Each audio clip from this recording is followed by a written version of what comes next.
给大家看一下今天清迈的天气，空气污染的情况。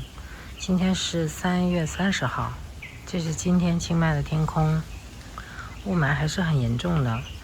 我刚才查看了一下，今天在 Google Map 上清迈的 AQI 的指数是201。最近因为是清迈的雾霾季嘛，清迈的雾霾季是3到5月份，这几天确实开始有点严重了，前些天还好。现在呢，感觉整个城市是被一层烟雾笼罩。作为一个在北京和清迈都生活过的人，我想聊聊雾霾的话题。这几天听说北京的雾霾也很严重，前几天甚至突破了500。我觉得这些年确实是有点越来越严重的趋势。我能想到那个情景，就是想到每次下完雨，车子就像被泥巴砸过一样。一开始呢，大家还是挺在意的，就是在那个空气指数这个标准出来之后，大家每个家都会配置那个空气净化器嘛，几乎每个房间都会来一台，甚至有中央的那种空气净化设备。然后大家都会戴口罩，甚至不出门。后来慢慢的呢，大家好像也习惯了，因为它的危害它不能在短期的就是显现嘛，然后加上每天都这样，好像已经大家都习惯了。大家也开始不怎么戴口罩了。后来在北京，就是你能看到那雾霾天，好像大家都不怎么戴口罩了。然后空气净化器打折都没有人买，客厅里摆一台那种大型的空气净化器也不再是标配了。而且大家都会把自己家里的空气净化器收起来放到储藏间里，基本上也不怎么用了。那是空气变好了吗？肯定不是了。那是什么造成了这样的改变呢？先说说清迈的雾霾季吧。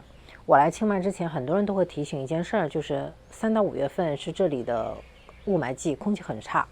因为泰国北部的农民他会在3到5月期间烧秸秆、烧山，用焚烧的方式，清理农田堆肥什么的。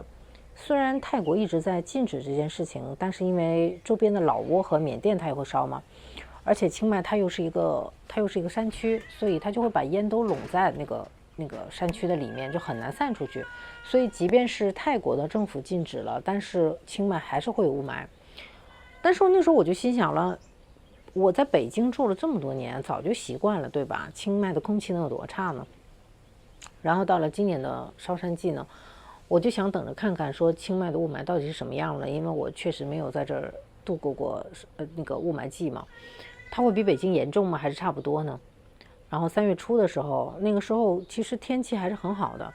我儿子的学校呢就开始有了一些新的要求了。他说学校的通知就会跟我们说，建议孩子们要戴口罩上学，而且中午的休息时间还有原本的户外的体育课都改成了 indoor， 就是从户外搬到了室内，包括足球课，就这种户外的运动都搬到了室内的一个就是场馆里头。学校给的理由就是空气质量不好。但老实说，那个时候我觉得就是有一点莫名其妙，因为那个时候的天空其实还是蓝色的，就是远处的山也是能看到的，只是说它是能看到那个轮廓的，只是说没有那么清晰，和现在当然不太一样。现在最近这天是比较严重的，那个时候的天空只是感觉有一层灰灰的滤镜而已。如果是在北京的话，那个时候的天气应该其实虽然算不上特别的好，但绝对也还是就是不错的一天了，至少是能看到天空是蓝色的。我在北京生活了19年，在北京的很多时候，天空其实是浅灰、中灰和深灰，就这个区别。蓝天白云这种天气，真的我觉得一年掰着手指头都能数过来吧。然后呢，那几天我也特地就是学校发通知那几天嘛，我也特地去看了一下空气指数。那一天的北京的那个指数大概是在150左右，而清迈那一天的指数是在100左右吧，就是。然后我记得那时候，我儿子在北京上学的时候，学校的标准是 AQI 在150左右是要开始减少户外活动的，然后175到200左右会把体育课转到室内，然后200以上呢就会考虑取消户外活动。但是在清迈呢，很多学校在100左右的时候就已经开始要求戴口罩，取消户外的体育运动了。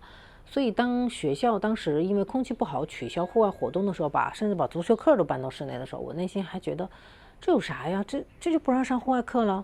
我觉得没必要吧。还有一件事儿也挺有意思的，而且我来之后才知道，就是我也没有想到的一件事儿，就是我儿子的学校，就其他学校我不知道，我儿子的学校他在3月底他是有一个2个星期的假期的。然后呢，哎，我家猫咪一直在叫，声音好大。你想出来，3月底的时候会有2个星期的假期，然后呢再上2个星期课，然后又放1个星期的宋干节假期。然后这个时候呢，学校就会特别说明说，这2个星期的假期结束之后呢，不是要上2周课吗？你可以选择线上上课。原因是这个时候很多家庭他会选择暂时离开清迈，很多人会带孩子去别的城市或者回自己的国家，等烧山季过去之后再回来嘛。所以这个2个星期，如果跟前面的假期、后面的假期连在一起的话，其实有整整5个星期的假期。所以就是你可以选择线上上课，你可以不来上课的。然后我的邻居呢，在这个时候也离开泰国了，去美国住3个月。他逃离雾霾季呢，也是其中的一个原因之一。然后看到这些情况呢，我就跟我老公说：“我说那我们怎么办？我们能回哪？回北京吗？雾霾更严重，无处可躲。”其实这件事儿呢，就让我一直在想一个问题，是我们太粗犷了，还是别人太精细了？说到这儿，我还想起有一次发生的事儿，也让我有类似的感觉。就是有一天早上，我跟我老公都有工作，就没有办法送孩子去学校，我就帮他打了一辆 Grab， 就是这边的，就类似滴滴的或者是网约车吧，这么说。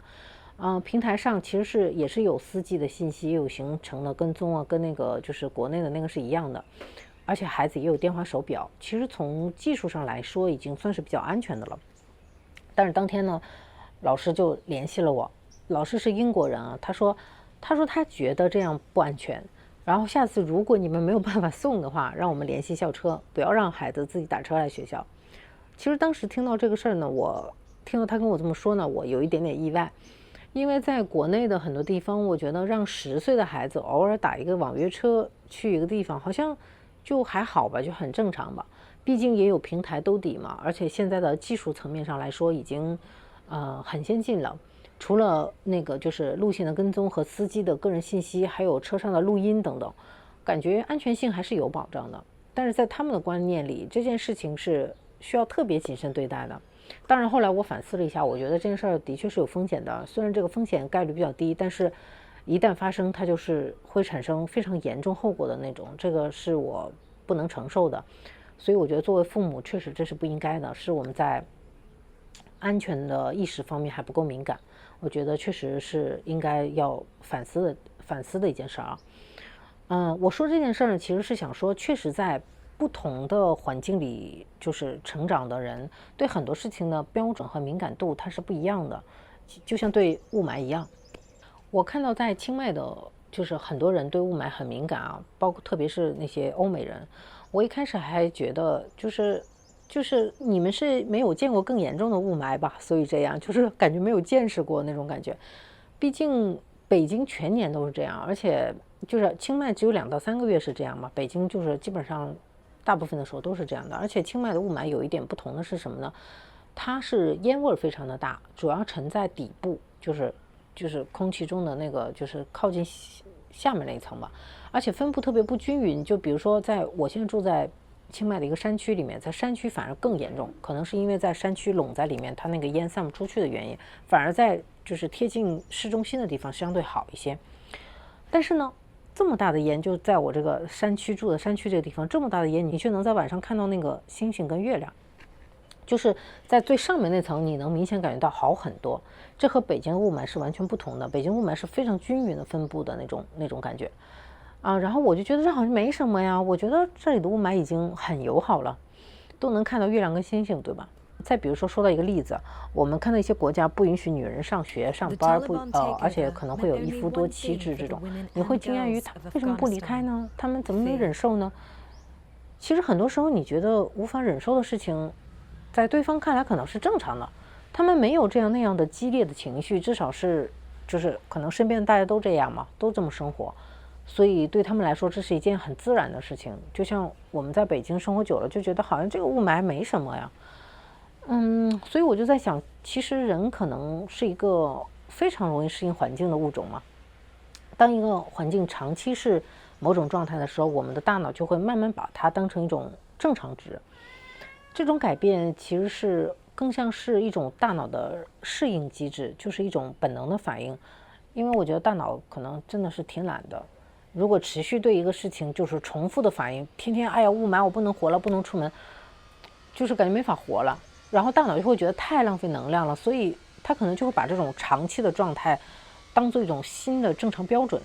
加上身边的人也都这样生活着啊，你看他也是这样，他也这样活，我的邻居，我的什么人朋友都是这样，所以人就适应了。这种适应性有些时候是让我们能正常生活下去的动力吧。也避免我们一直处于一种不舒服、焦虑的痛苦之中，它是有好处的。但是从另一个方面来说，这种大脑的适应机制就很容易让我们忽视问题，就是会让我们长期处在一个不健康的环境中却不自知。也许这件事情它没有一个对错，说我大脑应该这样，我大脑应该那样，或者我们应该这样认知，我们应该那样认知。我觉得只是也许不同的环境会慢慢改变我们对世界的判断标准，也可以说是环境训练出来的结果吧。我们很容易适应一种环境，然后忽略其中的某些东西，然后又放大一些东西。也许这也是为什么我觉得人应该多看看这个世界。当你真的去到不同的地方生活一段时间，你会发现原来很多我们习以为常的事情，在别的地方其实完全不是这样的。慢慢的你会发现，这个世界其实有很多不同的正常和不正常的事儿。这个正常和不正常完全是我们个人的体会、个人的感受嘛。你在这个过程中，你除了不断的修正自己的认知和行为，也会去思考，这些正常和不正常的背后是有一些什么样的历史和环境造成的。你又会思考自己是从哪里来的，是怎么成长的，又习惯了什么样的生活，你身边都是一些什么样的人，然后你会越来越清晰的认识自己。我是怎么被我的环境塑造的呢？我的每一天的生活又是怎么影响着我对这个世界的认知的？你会发现可能我的这种认知，原来是有局限的。并且当你有了外部的参照和对比之后，你会慢慢的知道我自己想要一个什么样的生活，什么样的生活是更适合我自己的。你会去看到就是不同的世界，不同的人。哲学界不是有一句话吗？世界不过是一面镜子，我们在其中看见我们自己。好了，今天从清迈和北京的雾霾记忆说起，聊了一些我的想法。关于雾霾的话题，你是怎么认为的呢？我们下期再见。